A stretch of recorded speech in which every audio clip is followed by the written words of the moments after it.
যদি কেউ ভুলেও বলে ফেলে জিহাদ ছাড়াও আন্দোলন হয়, যেমন 5ই আগস্ট, যদি কেউ ভুলে বলে ফেলে জিহাদ ছাড়াও কি হয়, যেমন কি, আমি বলবো জিহাদ ছাড়া আন্দোলন হইতে পারে, তবে ওই যেমন 5ই আগস্ট, যেমন জুলাই, তবে এই আন্দোলন দিয়ে ইসলাম হবে না। বাচ্চাগুলো পর্যন্ত বুঝছে, গুড়া গুলো বুঝছে। আশ্চর্য না? কিভাবে ফলাও করতেছে, জিহাদ লাগবে না, না ইয়ে দিয়ে কি নাম, গণ আন্দোলন দিয়ে, গণ অভ্যুত্থান দিয়ে হয়ে যায়, গণ অভ্যুত্থান কসু হয়েছে, কসু গণ অভ্যুত্থান দিয়ে এক ফেরাউন গেছে, মুআজ্জাল্লাহ আর এক ফেরাউন আসবে। আরে আমারত ইসলামিয়া গণ অভ্যুত্থান থেকে ফেরাউন গেছে, ইসলাম আসছে। সুবহানাল্লাহ বলেন। আর জিহাদ দিয়া আমেরিকা গেছে, ইসলাম আসছে।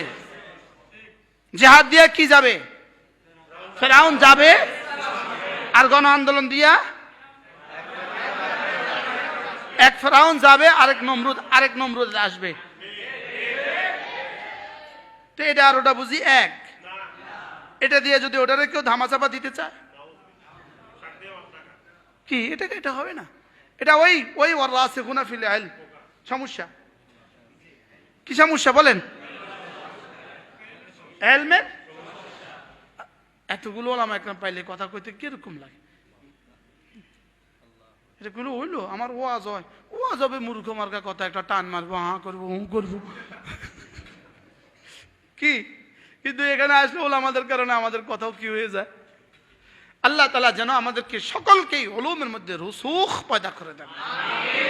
কি ভাই, আমাদের হযরত জমিরউদ্দিন নানুপুরি রহমতুল্লাহ বলতেন, ওবা আলেম হও ফিলারের মতো, যেন কোনো বাতিলে তোমাকে নো নাড়াইতে পারে ফান। বাংলা বলেন, নাড়াতে না পারে কোনো বাতিল, যেন কি বলেন না, বাতিল নাড়াবে, তুমি নড়বা না।